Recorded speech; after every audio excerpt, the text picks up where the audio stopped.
Thank you for tuning into the GSMC Soccer Podcast brought to you by the GSMC Sports Network. We have a great show for you today. We will be covering we will give you a preview over Spain, Germany, Portugal, France. We'll preview Venezuela, Canada, Colombia, Panama. And then we'll talk about what changes we can expect from England coming tactically entering the Swiss game. And make sure you stick around for the end of the show where I'll be giving you my thoughts on some of the top headlines going on in the soccer world. Real quick, just to clear up, we will not be talking about the Argentina-Ecuador game today. We will be talking about that game tomorrow because we are recording this a little beforehand and we're live streaming it premiere later on, but the recording is happening previously before the match, so we'll talk about that game tomorrow just to let y'all know why we're not discussing this game. Make sure you stick around for the end of the show where I'll be giving you my thoughts on some of the top headlines going on in the soccer world. And also we get a number of questions from viewers that come in during the show, so to ensure that your questions get read on the air, I ask that you use the tips and donations link at gsmcpodcast.net with your questions. This puts your questions at the top of the list so that I can see it, and it also really helps grow the show. So again, the link is gsmcpodcast.net. But yes, we do have to start off with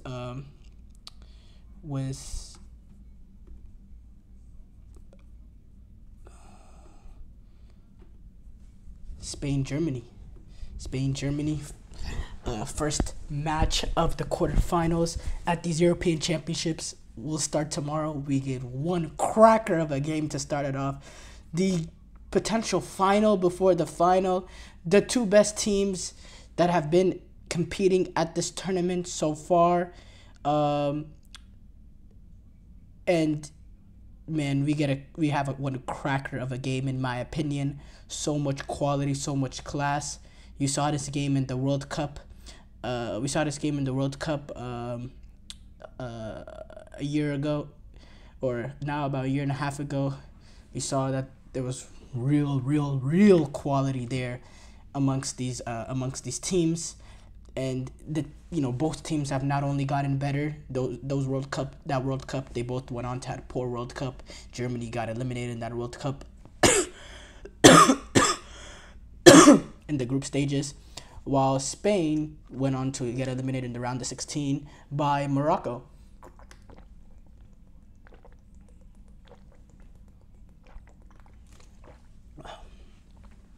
But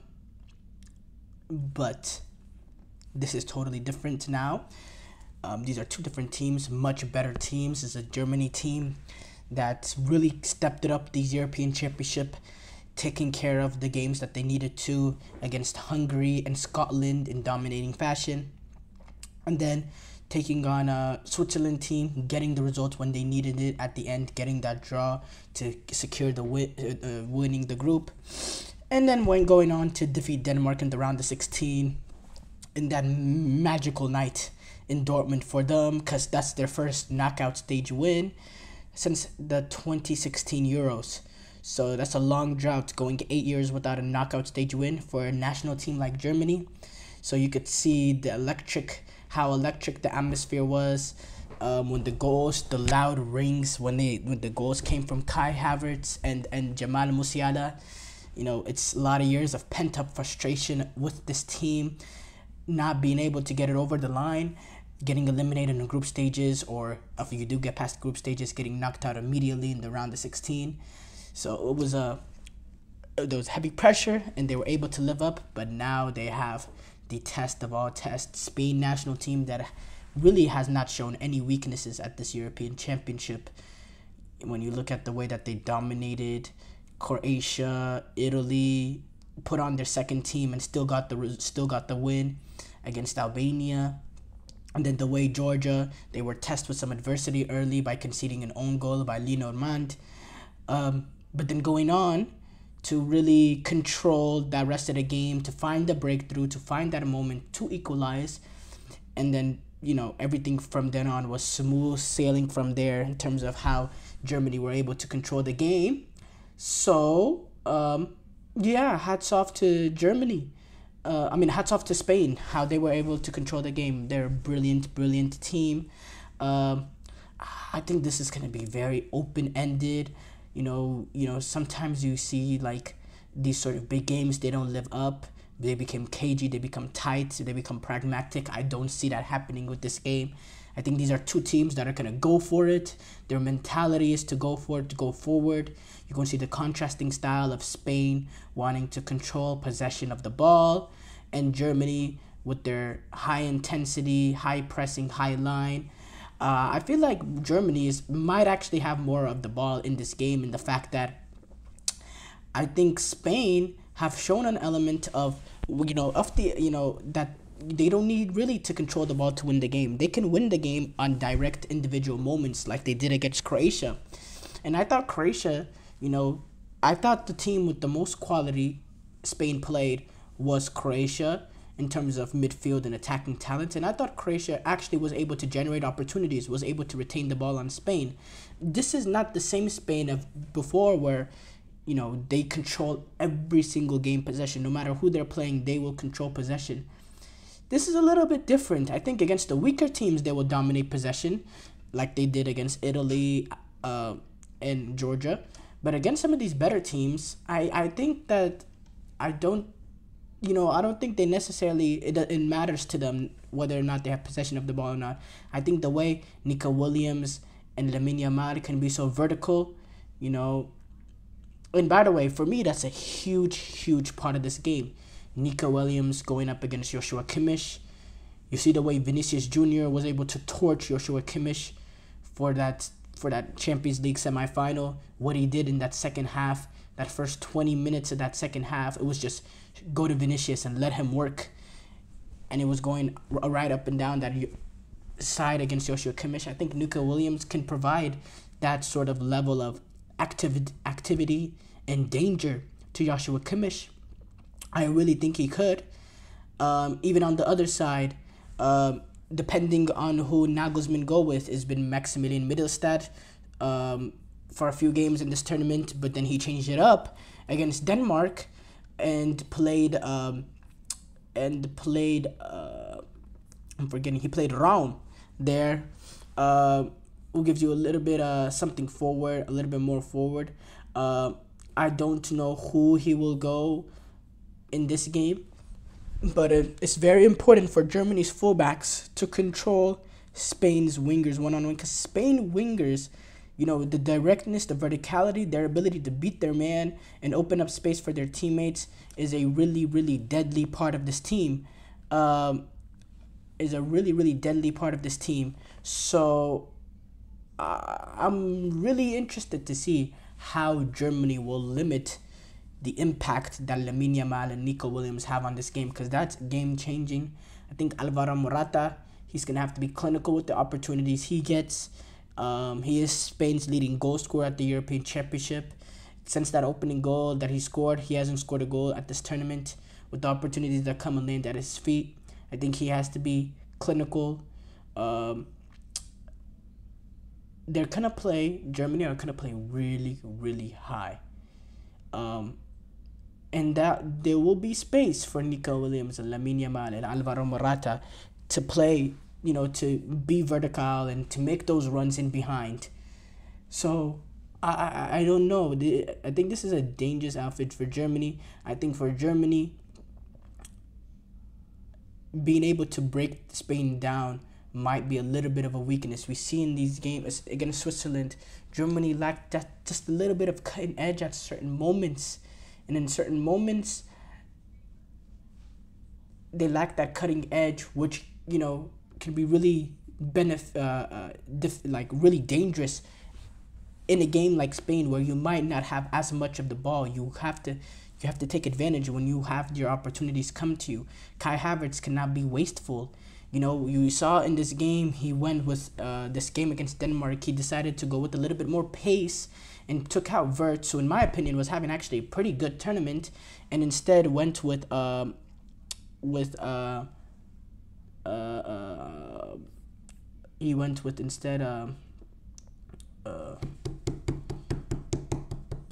his name is Leroy Sané for pace. Yes, Leroy Sané provides pace, but Leroy Sané has been completely out of it in this tournament. Let's just be for real. He's been completely out of it. Nowhere near the level of player that he has been at the beginning of this tournament. I mean, since not the beginning of this tournament, he was bad in that opening game against Scotland too. But he's nowhere near been the level that we've seen of Sané at his absolute peak. I don't think Sané is the answer. Now, I think Wirtz and Musiala, they could be beneficial together. You do lack that a bit of verticality with both of them playing, but with bringing Wirtz in, I think it allows you to control more of the ball, and that could be important going up against Spain team who have players all over the pitch that were comfortable on the ball. They're very good at keeping possession as a team, and I think bringing in a guy like Florian Wirtz, because you bring in a guy like Leroy Sané, you make it more of a transition game. And he's not a guy that the ball will stick to. You bring a guy like Florian Wirtz in, yes, you get less verticality, but you also have more control of the ball. And that could be beneficial in, if there are times that Spain are pressuring you and have a sustained run of play in your own half, and you need some sort of outlet. I trust Florian Wirtz to be able to retain the ball and spring an attack than Leroy Sané. Leroy Sané, that's not his type of player. He's the type of player that wants to go in behind. And overall, Leroy Sané just had a very poor tournament. So for me, you have to bring in Florian Wirtz back in. I think midfield is important. Andrich, Kroos, Gundogan, Wirtz if he comes in as well, because he is part of the front three, but he also drops into the midfield and helps retain the ball. So, but specifically those three, they have to be able to match up with Spain's midfield in terms of Spain, the way they're able to retain the ball. Germany have to be as efficient in terms of ball retention, which I believe they will be, because they do have real quality. But winning that midfield battle is also very, very big against a team like Spain. Prediction time coming up. I'm going to say Spain wins this. I think overall, Germany has shown just a little bit of weakness that Spain has not shown. I think Spain is a little bit more vertical. I trust Spain to get the breakthrough more than Germany. And, I just think that Spain have not shown any weaknesses at all. And I think they continue to ride this momentum past Germany, who in my opinion still had a successful European Championship despite as a host nation going out in the quarters. But yeah, I think this is the end of the road for Germany. Short break here coming up. When we come back, we'll be previewing Portugal versus France. I feel like I'm losing my mind. Is everybody in the world blind? Please, Lord, give me a sign, a sign. I feel like I'm losing my mind. Is everybody in the world blind? Please, Lord, give me a sign, a sign.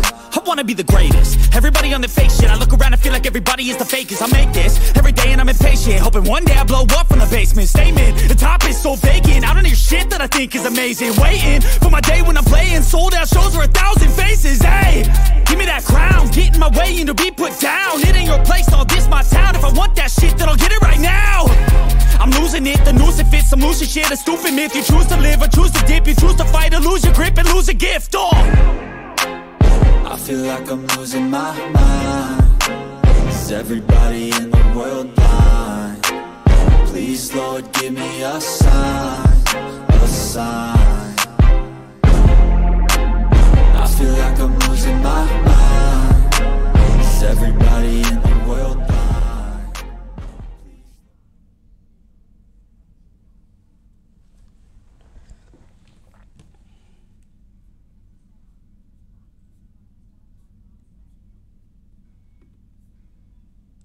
Before the break, we talked about Spain and Germany.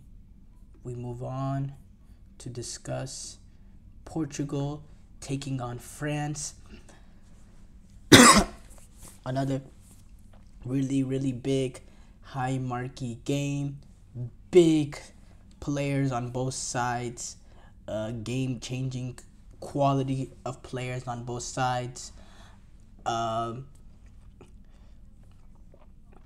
Cristiano Ronaldo will be involved in this game. Kylian Mbappe, Bruno Fernandes, Bernardo Silva, Ruben Neves. Goes on and on.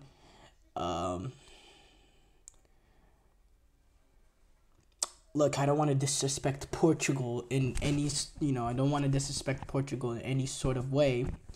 But for me, I think there's a clear favorite in this, at least for me, despite, Portugal being a big nation, big football nation in terms of how they're perceived, especially since Ronaldo being involved in the setup.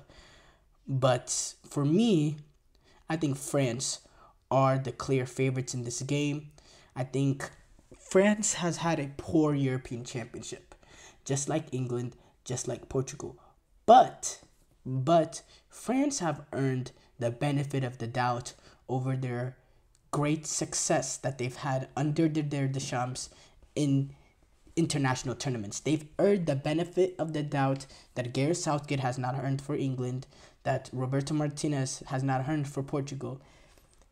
That's why I'm much lower on Portugal and Germany. I mean, Portugal and Spain, Portugal and England than I am on France. Despite France has been woeful in this tournament. 4 games. They've only won 2 of them, and the 2 games that they won on own goals. They haven't scored a single goal this tournament in open play. That's been from a French player. It's been 2 own goals and a penalty. Not a single French player has scored a goal, a non-penalty goal. It's not been good enough. The attacking display has been really, really poor. Defensively, they've been very, very strong, though, and they continue to be very, very strong because that's their identity under their Deschamps, of being disciplined, of being tight, of being compact, of not making any mistakes, and then relying on individual moments in transition and just the pure quality of players that France has at the wheel. That's been how Deschamps wants to play, and there is nothing wrong with it.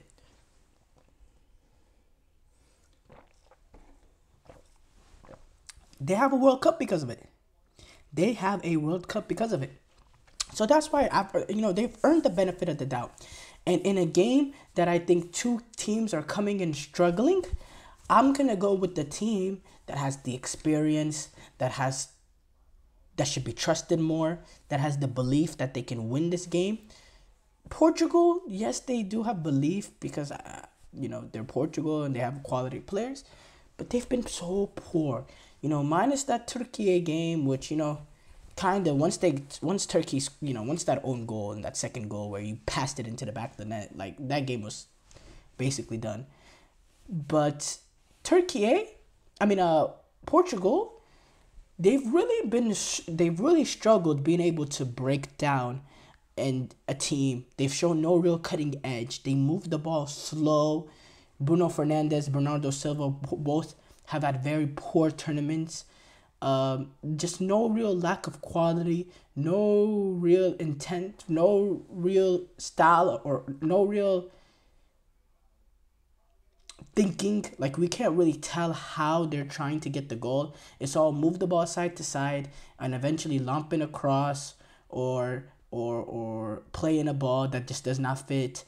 Like, there's been nothing that we have seen from Portugal that really gives us confidence that this is a team that can go in and generate many good chances. Despite having so much possession of the ball in all their games, they have not created much good chances at all. They have not created very much good chances. Despite completely dominating the game against Slovenia for the 120 minutes, the 2 best chances came to Benjamin Sesko. The Portugal chances were pedestrian. You were watching that game and you never thought they were going to score. Besides, obviously that penalty miss is one thing, but besides the penalty itself, you never thought Portugal were going to score. They just look so lifeless and lethargic. And if you don't look like you're going to score against Slovenia and Czechia, how are you going to find the breakthrough against France? A France defense that will keep it very tight. How are you going to find the hole against them? It's impossible. Also, you're playing with Ronaldo. How is Ronaldo surviving 120 minutes at age 39? How is he still on the pitch at age 39 throughout the duration of a full 90 minutes and extra time? How is that possible? How is that possible? How is it possible that he's being allowed to take free kicks from basically the corner flag almost and having a shot at goal? How is that possible? It is clear Roberto Martinez in general, the leadership amongst this team has created an atmosphere that's conducive to Ronaldo thinking he can do, like, that he controls it all. Even in the Georgia game, in a game that didn't matter, he gets subbed off. He's having an attitude or reaction or angry reaction. Like, let's be for real. It's not a good place that that Portugal finds himself in. It's not a good place at all. It's a dangerous place. And in this situation, I really think they'll be able to find that breakthrough of a goal. I really don't see how they'll get the breakthrough. I think France, I think as Portugal keep getting possession, and they keep, they're gonna control the possession of the game, and they're gonna gradually progress. I think as the game goes on, and as they get more frustrated that they can't break down the French defense, and they start pushing more guys forward, the fullbacks start getting higher, the center backs start getting split out, trying to really go for it. I think then they'll fall into the French trap, and then it'll be a counter from the quality that Mbappe has, or Dembele, or Thuram, or Griezmann, or whoever plays. I think that will get them, because you see Pepe and the mistake he made against Benjamin Sesko. Now imagine a Pepe playing in the 86th, 87th minute in transition, running with an Mbappe. How is he going to stay with him? How is Ruben Diaz going to stay with him alone? He's a good center back, but he's not the most pacey. He's not going to be able to run with Mbappe. And I'm afraid they're going to get caught out. And I don't see this game being a high goal scoring type of game. I think both of these attacks have been just too lethargic, not at the levels that they should be based on the quality that they have. So I don't see, a shootout of a game, a 3-2, a 4. No, we're not getting that. It's going to be like a 1-0, maybe a 0-0, go to penalties type of game. It's going to be very, very, low scoring. We'll get a boring game. We will get a boring game. The way France and Belgium did not live up to nothing, this Portugal-France game will not live up to what Portugal-France should be. It will not be a high-quality game. It will be boring. It will be tight. It will be cagey. And there'll be a deflection for France that gets them through, like against Belgium, or another own goal, or something of that sort. Something ridiculous, because let's just be for real. France, in the way that they play, it's hard to get a really high-quality game going up against France. And Portugal, again, Portugal is just a hard team to watch, in my opinion. I just don't like watching these teams that just have so much possession of the ball but can't create a real opportunity. And that's what I'm seeing. So much possession of the ball, so much control in the game. Brilliant individual players that play nowhere near the level. I mean, Bruno Fernandes has been shocking this tournament. João Cancelo has been really good, but Bruno Fernandes has been shocking. Bernardo Silva, he's got to the goal, but he doesn't pick up the pocket of spaces that he does at Manchester City, where he's really lively and dangerous in the most dangerous areas that he can be most effective. You don't see that from Bernardo Silva here. So yeah, if I have to predict, I will predict France moves on 1-0, a goal in transition, coming probably late in the first half or early in the second half, or somewhere throughout the second half, and France goes on to reach the semifinal. Showbreaker coming up. When we come back, we'll be talking about Venezuela, Canada, and Colombia, Panama, quarterfinal matchups of the Copa America. Looking for your daily fix of sports talk without having to pay for it? GSMC Sports Network is available on YouTube. Just search GSMC Sports Network. Get your fix of daily sports talk shows on YouTube, absolutely free. NFL, college football, NBA, MLB, MMA, UFC, fantasy football, and so much more. GSMC Sports Network has shows running all day long, with new sports shows starting every 2 hours. Just like on your favorite cable sports channel, except GSMC Sports Network is absolutely free. Just search GSMC Sports Network on YouTube to catch one of your new favorite shows, like the GSMC College Football Podcast, Chip Shot Football Podcast, Hoops and Heels Women's Sports Podcast, GSMC Basketball Podcast, and so many more. Check it out for yourself. GSMC Sports Network, now available on YouTube absolutely free. Search GSMC Sports Network on YouTube right now.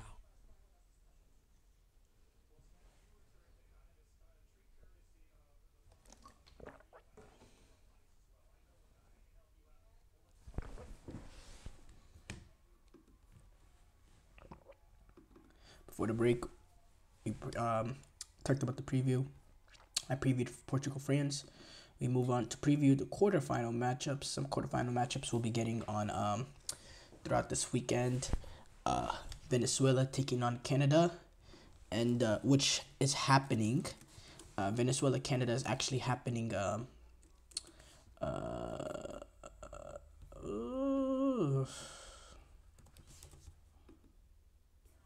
Tomorrow, while Panama Colombia is happening on Saturday, I believe.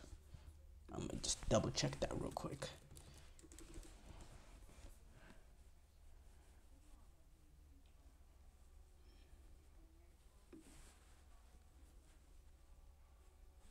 Yeah, Saturday.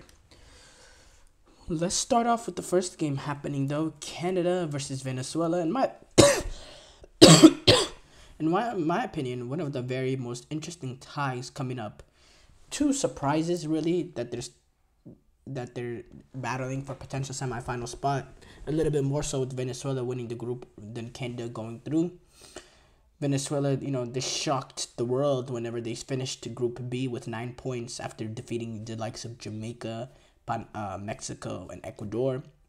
And then Canada, by the skin of their teeth, hanged on to a 0-0 draw with Chile on their final day to get through this stage and get into the quarterfinals after finishing with 4 points when they beat Peru. By the way, keep in mind, majority of the games in the Peru and Chile game, they were playing with 11 men. The other team playing against a team that suffered a red card, 10 men, which didn't make it easier for them. But at the end of the day, you'd rather be in the position of Canada of taking advantage of a red card opportunity and being in the knockout stage games than suffering a red card but getting eliminated. And that's what the U.S. did. Venezuela, they had a great group stages. They started off badly despite getting despite Ecuador going down 10 men. They fell behind to them 1-0. And instead, throughout the second half, their coach made some adjustments, went a little bit more direct and playing a 4-4-2, get on an extra striker in there. And they ended up winning that game 2-1. Then they ended up, having a poor first half against Mexico, really get dominated, but come out with a whole different mindset in the second half and played some beautiful football. That first 20 or so minutes where they completely outclassed Mexico, and they ended up getting the goal, and then they ended up defending for their lives and took home a 1-0 win. And then they played against Jamaica, and they were victorious 3-0 in a comfortable game. A great underdog story. Really brilliant. And the fact that they won the group and got to avoid Argentina is also big for them. Venezuela, their previous two quarterfinal appearances at the Copa America,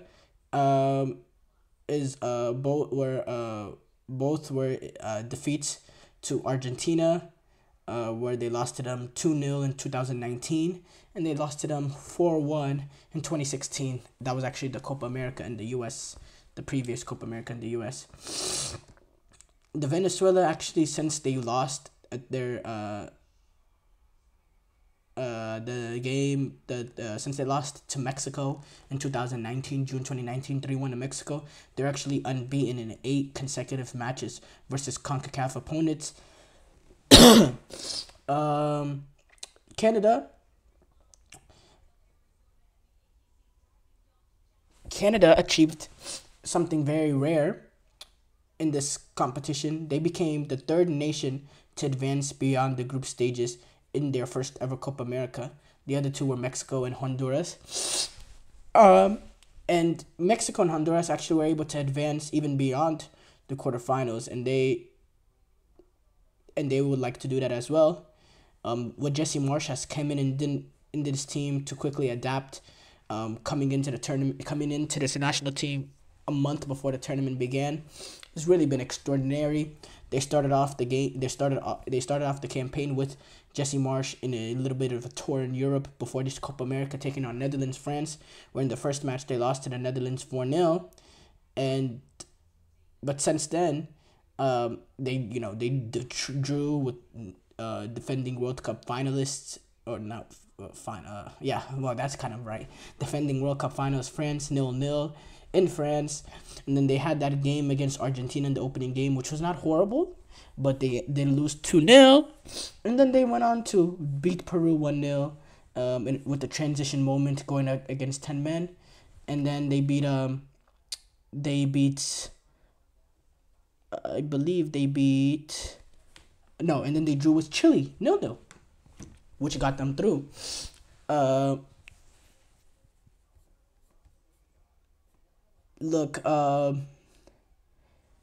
Canada, they're very, very resilient, but this is a sort of match that, will really require not just resilience, but quality, and they need a good style of play and experience. There's not much experience in Canada in terms of playing a knockout stage game. Venezuela, they do have the likes of Rondon, who has had a very good tournament, scored multiple goals now. So, yeah, Venezuela, obviously, they're entering this game as the group winners. So, they're coming in with confidence. Canada are coming in with the better quality of players, though, with Alphonso Davies, Jonathan David, Kyle Larin.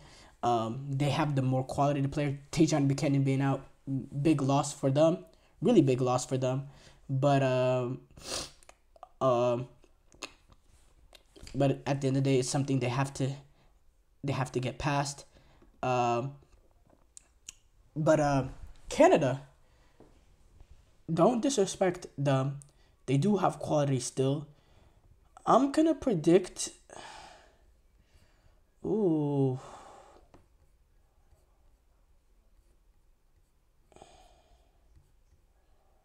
I'm gonna say Canada. They go on 1-0.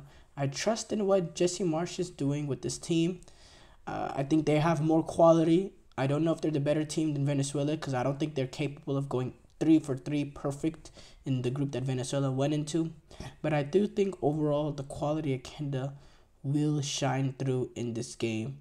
But again, it's Copa America, and it seems like these South American nations kind of have like a mental lock over us, over CAF nations in Copa America, just because of the fact that it is Copa America. I don't know. But let's discuss the Panama-Colombia game. A little bit more straightforward. Colombia much better than Panama, much more quality. Panama are here because of the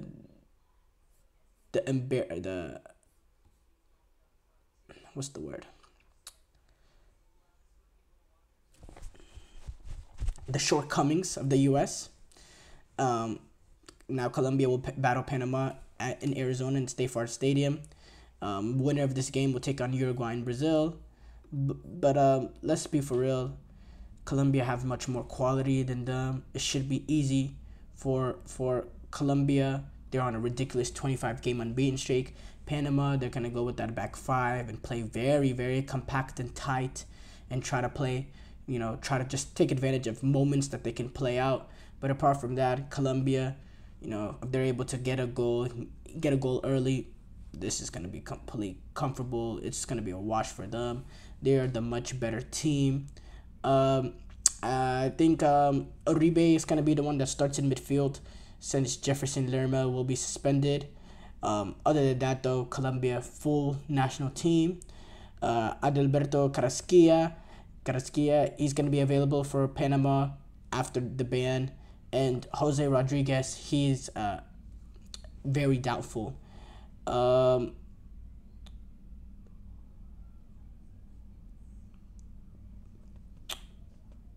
Panama have only kept one clean sheet in their last 9 games. For them to have any chance in this game, they have to keep a clean sheet. If they concede a goal, they will not have the quality to come out against Colombia. And then if they have to play out, they will really, really get pressed and they will really get suffocated, because this Colombian team, you saw what they did against the U.S. in D.C. in that friendly game. They play high intensity and they can really make you suffocate. I just think the quality is just too big of a difference. Anything can happen on a day of football. But for me, maybe if you move this game and you play this game in Panama City, maybe that gives Panama a chance with that home crowd, the home atmosphere, home advantage. But the way Colombia, they're going to pack the stadium in yellow, the way that the fans have traveled in this tournament, because now I understand there's a real belief amongst Colombians with this team. This is a team that's been unbeaten for a very, very long time. They have some quality on the team. They got James playing to his top level, who's going to be very important in this game to break down Panama's low block. Yeah, for me, Panama gets this done. I predict 3-0. Colombia gets this done. I predict 3-0, comfortable game, and they move on to potentially take on Brazil again or take on Uruguay instead. Well, we shall see. Short break here coming up. When we come back, we'll be talking about England.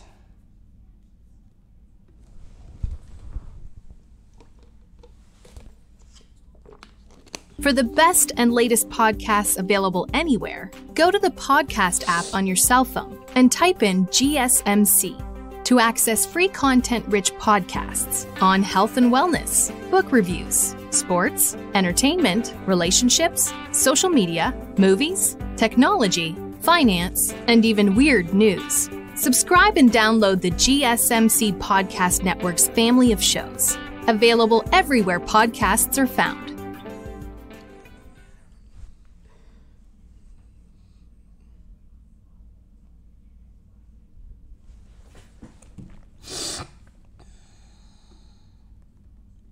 Before the break, we talked about some of the quarterfinal matchups coming in Copa America, previewed those sort of games. We move on to discuss England. Now, there's some major talk about some tactical and potential lineup changes coming for the Switzerland game. Change of formation is happening. Apparently, rumors coming out or sources coming out talking about, big changes. Potentially switching to a back 3, back 5 hybrid for this game, which, Gareth Southgate, that's been traditionally his MO at previous international tournaments, going back to the 2018 World Cup, 2020 Euros. And now with Mark Gahey being out and him having to go to really his third choice center back, maybe lack of belief with him, and now he wants to, with that third center back, and he wants to go to a back 3 potentially, and he's weighing up his options to completely alter the formation. And also at the same time, that does give you an opportunity, because that does give you a chance to match up with Switzerland, because Switzerland traditionally, or they have with Murat Yakin, they do play that back 3-5-ish or so. That kind of shifts around though, because it's a little bit more fluid, because they have a natural fullback in as the left center back, and then they have Ake, Shar, Ndoye. He's a winger that's kind of deployed as the right wing back, a little bit different there. And then Abishar, he's not really they play a little bit different, but they have a chance to match them up in the way that they play, which I don't think England should be necessarily that worried about that. This potentially for England could open up. This potentially could lead to players playing in positions that they haven't played in a while, like Bukayo Saka. He might be left wing back because, let's be honest, Luke Shaw, he's not seeing a minute in this tournament. I don't see it. Hasn't played since February. Think he's in the squad, really, because just in case. But I don't see really him playing at all.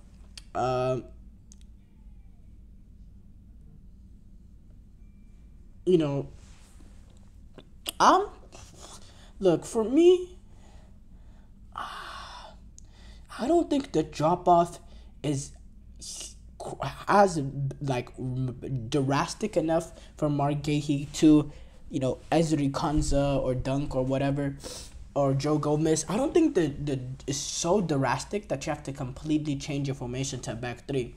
I think this just opens up an opportunity for Gareth Southgate to do what he really loves to do. That's what he came in playing, this sort of formation for England. Now, English fans, they don't like it, but that's what he wants to do. For me, what I would do is I'll completely change it up. For me, if I would have stayed with the back four, I'd have probably bring in Konsa, because that seems like the guy Gareth Southgate wants, that trusts most. So I'd probably bring in Konsa alongside Stones. I'd put Trent Alexander-Arnold on the right side as a right fullback, because England, if they want to be able to retain possession of the ball and really go forward going, then put your best right back with the most quality going forward as right back and find a way to protect him defensively. That's what the best managers will do. So I'd put him right back. I'd move Kyle Walker to the left back, because let's be honest, Trippier doesn't give you anything for going forward at left back, right? So just put Kyle Walker there. If Trippier doesn't give you anything going forward, then just put Kyle Walker there so you can get in Trent. I don't understand. It's not rocket science. And then midfield, I play Bellingham and Declan Rice, the double pivot. You drop Phil Foden back in midfield so he can play where he is naturally. He doesn't have to get put on any sort of island. And let's be honest, playing on the left-hand side, he has, he could play there, but he doesn't provide verticality playing there. So that's why I'd bring in a guy like Anthony Gordon there that provides you verticality. And then I'd keep Saka on the right. And I'd put Kane up top, because Kane, he's going to drop down a few times in midfield. Just naturally, that's what he likes doing. And he's going to try to find runners. And there's nobody moving. There's nobody making those vertical runs. That's the problem with playing Phil Foden in midfield. Nobody making those vertical runs. Nobody there. I put Phil Foden in front of the two. But Phil Foden, he's on high alert. He's on high alert throughout the first half. If it's just not being good enough, if he's performing the way he's performed the rest of the tournament, I'll yank Phil Foden out and I'll put in Cole Palmer. I did not have Cole Palmer in this lineup because I don't want to stick him in the right hand side. Again, I want verticality. I want runners in behind. I want to change a dynamic, a change of pattern in the way this England team is. It's just way too tangent, way too timid. I think bringing in Cole Palmer for Bukayo Saka just makes it more... just makes it even less movement, makes it even less dynamic. You want more dynamism amongst this team. This team is just so lethargic in the way that they go after it. You want runners in behind. You want players, you want the wingers really dragging their fullbacks so that there's more space for Phil Foden to make a run in between the fullback and the center back, or maybe Bellingham, because he has the capacity to make those sort of late runs in the box. You have to go for it. And yes, there's a chance that midfield is very, very open and could get get outdone by a proper midfield that Swiss does have. But those midfield players, they also have quality too. They'll also be able to. And if you have to go win a shootout. Don't win it because the way that England are winning right now is not sustainable. It's not sustainable. England are not going to win the European Championship continuing to perform like this. There is no way. They will get done. If they don't get done in this game, they'll get done in the final, or even maybe in the semifinal if they go up against the Netherlands. It is not sustainable the way that they're playing. Really not at all. So yeah, I'll completely change it up. There needs to be a complete change of rhythm in this team. The The morale amongst this team needs to completely change. There's open heart surgery needed, because the way that they've been performing at this European Championships has been horrible. Game in, game out, every game been worse and worse. And when you're thinking it's getting better, it just keeps getting worse. That first 94 minutes against Slovakia was complete disgraceful. They had 2 minutes to play, the end of the last minute of regulation and the first minute or so of extra time, and the rest of the 120 minutes was disgraceful. Even when they went up 2-1, they went back into the shell of defending. What? Again, what? You know, you're going against Serbia, you get the goal, you play. In my opinion, the first 15 minutes was the best football England has played at this European Championship. They were very, very lively. They were very attack-minded. They were very fluid. Players were picking up each other's spaces. They were all moving around. There's a fluid attack going on. Good ball retention, good possession. Really making Serbia look silly. And they're able to get the breakthrough. And then from then on, you don't see that anymore. You see a completely timid, defensive, playing as a fear of losing rather than going to try to win the game. And it just looked so bad. And also, there needs to be some sort of change in that. Gareth Southgate, he needs to spring it in his team. You go up a goal. No, not even if you go up a goal from the beginning. You know, there's no being scared to lose. Just go out and win the game. You go up a goal, you go get a second. Don't fall 10 yards back and make it harder for yourself and get sucked in. Go after it. Stop playing scared. You make a mistake, so what? Stop playing with your head and start playing with your feet and start playing instinctual. Because the English players, they have quality. You can't argue that. This set of players have quality, but they're thinking too much on the pitch. They're playing scared because they're thinking too much. And when you think too much, then you don't play to the level of you can. Your confidence gets shot. You know, if I'm Gareth Southgate, stop thinking. Just play. Just play the game that you play from the beginning. And go out and win the game. Don't play like you want to defend the lead. Go and win the game. Once you get the goal, go get a second and go get a third and go get a fourth. They don't have that mentality. And it's bad because these players have a brilliant mentality amongst their clubs. They play some of the best clubs in the world. You got Jude Bellingham, Champions League winner. You got Phil Foden, Kyle Walker, Champions League winners, multiple Premier League winners. You know, you got winners all across this team. All across the team. Not everyone, because Harry Kane and Jordan Pickford, they're not winners. But don't mean to throw shots. But all across this team, you got winners. You got winners at the highest level that play great football for their clubs. So why suddenly they come for their country and they look a shell of themselves? Even Jude Bellingham, he was a joke in that game against Slovakia. Besides that bicycle kick, which was all we kind of remember, other than that, he was not good enough. He was nowhere near his levels as well. So, at the end of the day, formation change, all that, yes. But a lot of it also is just the mentality amongst the players. Short break here coming up. When we come back, we'll react to some of the top headlines in the soccer world.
final segment, we react to the top headlines going on in the soccer world.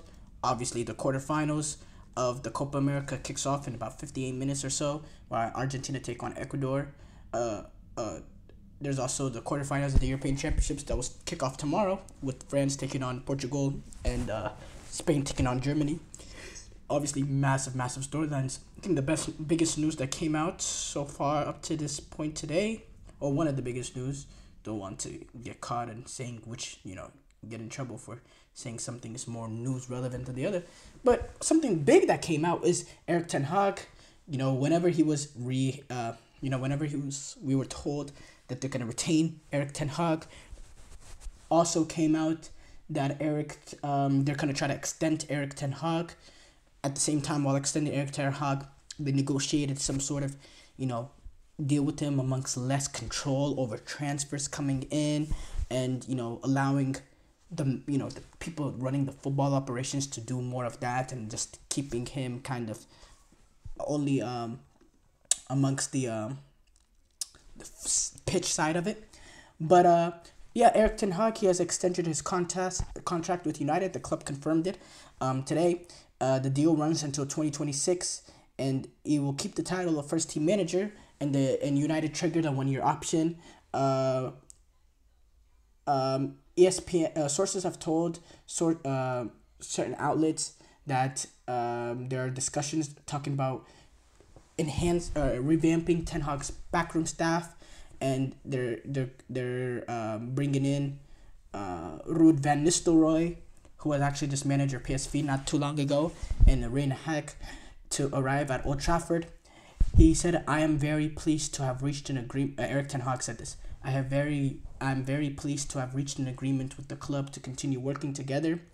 Looking back at the past 2 years, we can reflect with pride on 2 trophies and many examples of progression from where we were when I joined. However, we must also be clear that there is still a lot of hard work ahead to reach the levels expected of Manchester United, which means challenging for English and European titles. In my discussion with the club, we have found complete unity in our vision for reaching these goals, and we are strongly committed to making that journey together. It's going to remain on the existing terms of his current contract, which means that he'll keep the transfer veto, which was part of the agreement when he left Ajax to become United manager. So it's not a new deal. It's really triggering an extension. And and honestly, his future was in really, really, really big doubt, almost grave danger. No, it wasn't grave danger. The United came out and they were negotiating with other deals.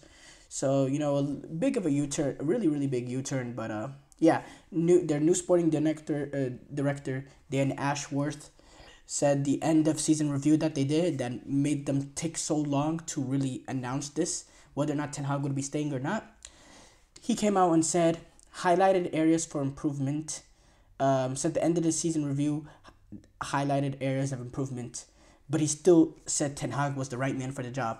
He also said, with 2 trophies in the past 2 seasons, Erik has reinforced his record as one of the most consistently successful coaches in European football.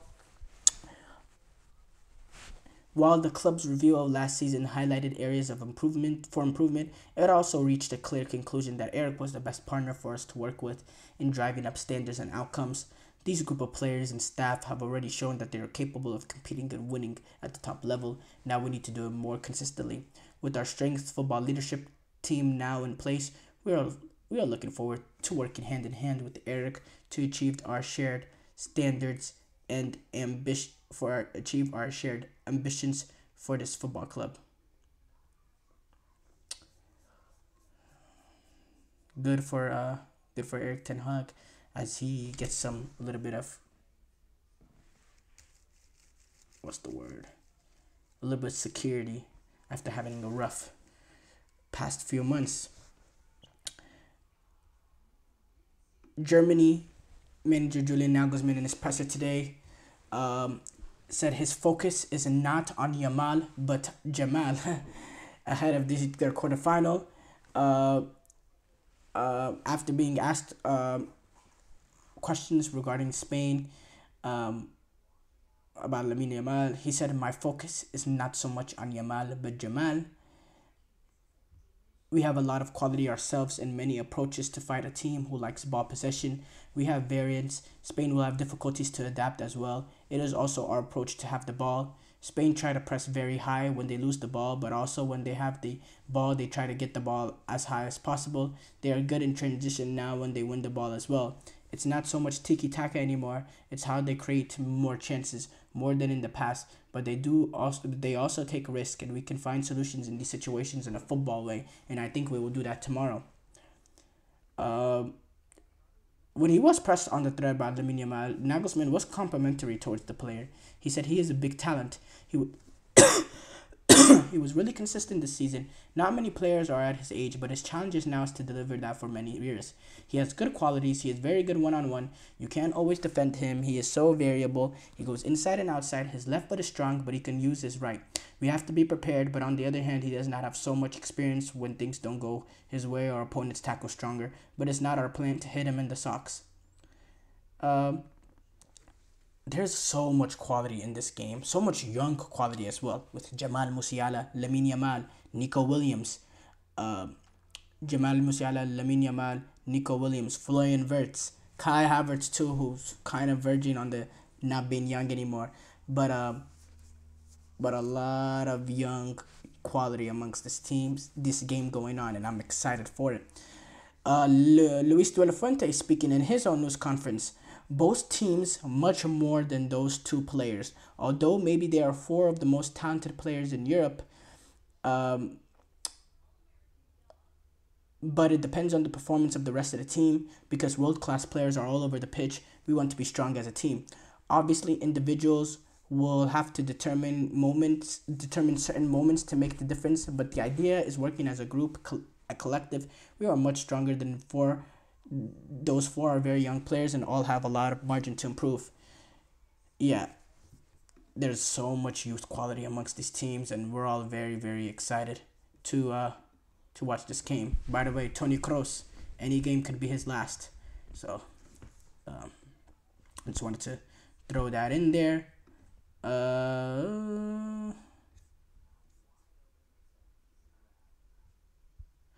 It's announced that Bayer Leverkusen, they're going to open up their Bundesliga season going up against Mönchengladbach in their title defense, and they're going to continue their medium domesticated run. Yeah, that's who they'll kick off their tournament against. They're the Bundesliga, their title defense against.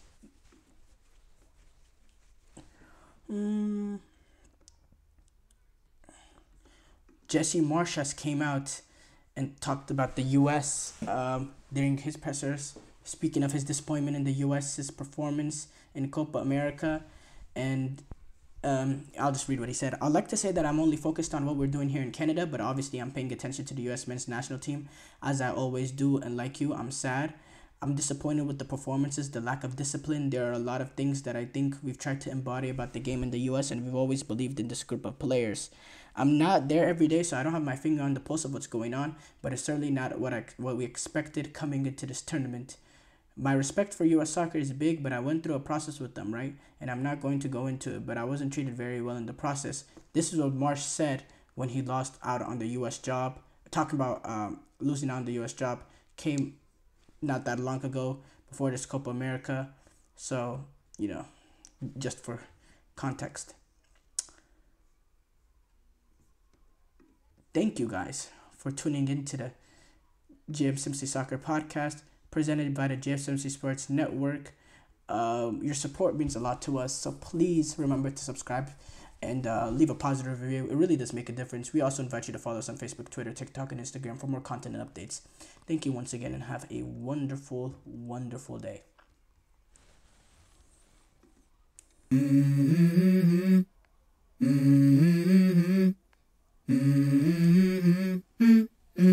Let's go. I wake up to a little bit of drool on my